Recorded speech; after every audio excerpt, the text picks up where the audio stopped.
राम राम जी। Live weather of India में आप सभी का स्वागत है। मैं नवदीप दहिया हाजिर हूँ ताज़ा मौसम की अपडेट के साथ। 7 मई को वर्तमान मौसम की स्थिति पर विश्लेषण करने वाले हैं और आने वाले सप्ताह में किस प्रकार से मौसम रहने वाला है इस पर विस्तार से चर्चा इस वीडियो में करने वाले हैं। पिछले पूरे सप्ताह के दौरान जो है भारत के विभिन्न हिस्सों में मौसम परिवर्तनशील रहा। बारिश की गतिविधियां हुई, तेज आंधी, ओलावृष्टि और तूफानी गतिविधियां जो है काफी सारे राज्यों में देखने को मिली, क्योंकि पश्चिमी विक्षोभ उत्तर भारत में लगातार सक्रिय था।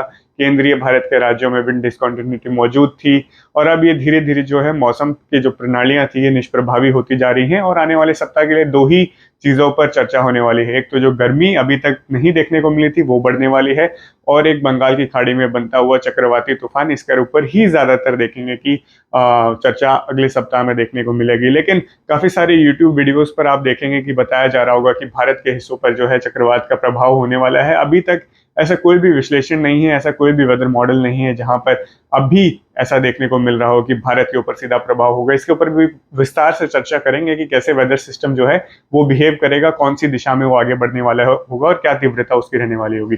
वर्तमान में 7 मई की जो है दोपहर के समय देखा जा सकता है कि पश्चिमी विक्षोभ के कुछ बादल जो है उत्तराखंड और हिमाचल प्रदेश को प्रभावित कर रहे हैं। दिल्ली के आसपास पूर्वी हरियाणा और पश्चिमी यूपी में भी थोड़े बहुत गरज चमक के बादल बने हुए हैं। शाम तक कुछ एक इलाकों में हल्की से मध्यम बारिश या फिर कम समय के लिए तेज बारिश दे सकते हैं। बाकी मैदानी राज्यों में पंजाब में, हरियाणा में, राजस्थान, यूपी और मध्य भारत में भी लगभग देखा जा सकता है। गुजरात, मध्य प्रदेश, पूर्वी भारत में, बिहार, झारखंड, छत्तीसगढ़, ओडिशा, पश्चिम बंगाल, उत्तर पूर्वी भारत में लगभग मौसम साफ बना हुआ है। किसी भी वेदर सिस्टम का पूरी तरह से प्रभाव नहीं देखने को मिल रहा है। लेकिन पिछले 24 घंटों में पंजाब के कई हिस्सों में तेज बारिश हुई। सुबह तक भी पंजाब में बारिश होती रही, कुछ पूर्वी हरियाणा के हिस्सों में बारिश हुई। पहाड़ी राज्यों पर तो जो मौसम है बहुत ज्यादा सक्रिय देखने को मिलेगा। काफी सारे स्थानों पर जो है ओलावृष्टि हुई, तेज हवाएं देखने को मिली थी। दक्षिणी भारत की तरफ चलते हैं तो यहाँ पर वेदर सिस्टम पूरी तरीके से सक्रिय है, क्योंकि प्री मानसूनी बारिश यहाँ पर इन दिनों ज्यादातर देखने को मिलता है कि मई की शुरुआत में और पूरे मई महीने में जो है लगातार गरज चमक के साथ बारिश होती रहती है। बेंगलोर, कर्नाटका के दक्षिणी भागों में, आंध्र प्रदेश के जो दक्षिणी भाग हैं यहाँ पर, तमिलनाडु और केरला में लगातार जो है रुक रुक कर पिछले सप्ताह बारिश होती रही। और आज भी रविवार के दिन भी देखा जा सकता है कि यहाँ पर ही सबसे ज्यादा सक्रिय बादल दिखाई दे रहे हैं। इसी के साथ साथ एक साइक्लोनिक सर्कुलेशन जो है दक्षिण पूर्वी बंगाल की खाड़ी में भी विकसित हो चुका है, जो ही आगे इंटेंसिफाई होता रहेगा, क्योंकि कंडीशंस पूरी तरीके से फेवरेबल यहाँ पर नजर आ रही हैं। अगले 24 घंटे के दौरान ये सिस्टम जो है as a low pressure area emerge हो जाएगा। फिर जो है 9 तारीख तक एज ए डीप डिप्रेशन तक ये जो है इसकी स्थिति देखने को मिलेगी, और फिर 10 तारीख तक साइक्लोनिक स्टॉर्म में जो कि चक्रवात होगा उसका भी रूप धारण करते हुए ये लगातार उत्तर की तरफ बढ़ता चले जाएगा, और अंडमान निकोबार आइलैंड पर इसका सबसे ज्यादा प्रभाव जो है देखने को मिलेगा। और आगे बात करते हैं किस प्रकार से मौसम रहने वाला है। ठंड की अगर बात की जाए तो पिछले सप्ताह जैसे कि मई जैसे ही शुरू होता है तो लगातार तापमान वृद्धि करना शुरू कर देते हैं भारत के सभी हिस्सों में। लगभग ऐसा कोई भी इलाका नहीं होता है, क्योंकि मई का महीना सबसे ज्यादा गर्म रहता है।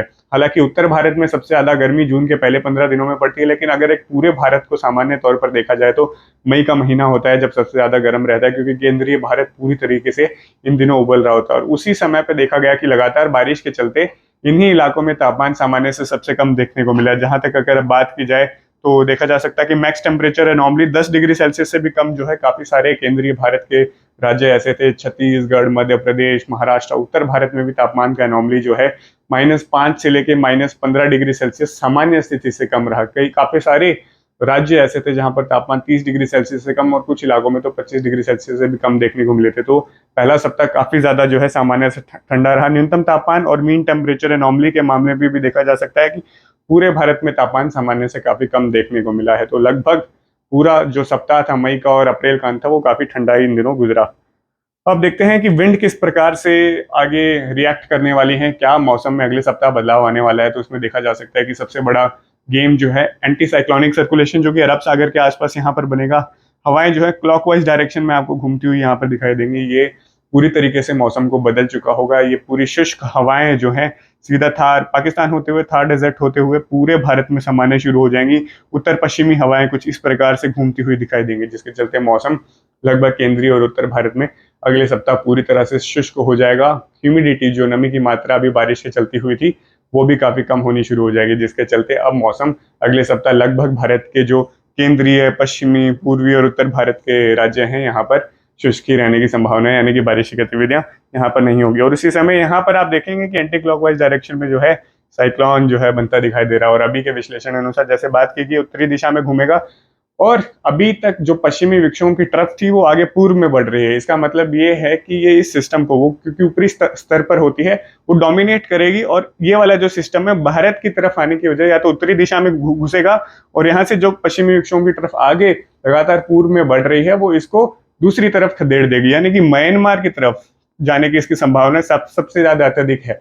थोड़ी बहुत प्रोबेबिलिटी ये भी है कि बांग्लादेश या फिर उत्तर पूर्वी भारत के राज्यों में इसका प्रभाव हो सकता है बारिश के तौर पर। अगर देखा जाए तो सीधा हिट जो है, मतलब साइक्लोनिक स्टॉर्म चक्रवात जो है सीधा भारत के ईस्ट कोस्ट को तो अभी टकराने की संभावना ना के बराबर दिखाई दे रही है, यानी कि तमिलनाडु, आंध्र प्रदेश, उड़ीसा, पश्चिम बंगाल तक जो है इसका प्रभाव सीधा हिट जो है यानी लैंडफॉल जो है देखने की संभावनाएं काफी ज्यादा कम है। आने वाले दिनों में काफी अफवाहें चलेंगी इसको लेकर, लेकिन आप एक सही जानकारी के लिए जो है अपने सोर्स को देखें कि कहाँ से आपको सही जानकारी मिल रही है। कि अभी के विश्लेषण अनुसार यही दिख रहा है कि म्यांमार जाएगा, उत्तर पूर्वी भारत और बांग्लादेश में थोड़े से चांसेस हैं इसके टकराने के, लेकिन भारत के ईस्ट कोस्ट पे इसके टकराने के चांसेस बहुत ही कम देखने को मिलेंगे, क्योंकि पश्चिमी विक्षोभ की तरफ एक्टिव होगी। बहुत सीधा सा मौसम का विश्लेषण है कि जब पश्चिमी विक्षोभ की तरफ एक्टिव है तो उसको डोमिनेट करके आगे की तरफ बढ़ाती हुई दिखाई देगी।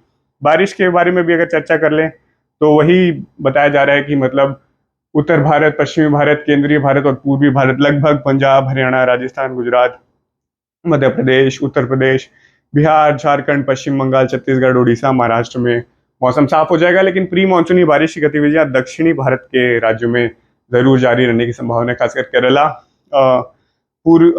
पश्चिमी जो कर्नाटक के हिस्से हैं, केंद्रीय कर्नाटक के हिस्से हैं, कुछ एक आंध्र प्रदेश के हिस्सों में भी जो है हल्की से मध्यम बारिश आने वाले सप्ताह में जारी रहेगी, लेकिन फिर भी तमिलनाडु और दक्षिणी भारत में भी बारिश की गतिविधियों में थोड़ी कमी आएगी, क्योंकि ड्राई विंड्स का इनकर्जन होना शुरू हो जाएगा। अभी तक सारी नमी वाली हवाएं थी, तो इसके चलते तापमान में भी आने वाले दिनों में वृद्धि देखने को मिलेगी। तो भारत में देखा जाएगा कि अगले सप्ताह काफी बड़े पैमाने पर जो है गर्मी शुरू हो जाएगी, और तापमान फिर से 40 डिग्री सेल्सियस सप्ताह की शुरुआत में ही क्रॉस कर जाएंगे उत्तर और केंद्रीय भारत के राज्यों में, और सप्ताह अंत तक हो सकता है कि तापमान 45 डिग्री भी छूना शुरू कर दे। तो इसी के साथ साथ जो है अब गर्मी वापसी करने वाली है, और लगातार विश्लेषण हम जो है साइक्लोन के ऊपर करते रहेंगे, और आपको लेटेस्ट वीडियो अपडेट जो है live weather of India YouTube channel पर मिलती रहेंगी। इसीलिए बने रहिए हमारे चैनल के साथ।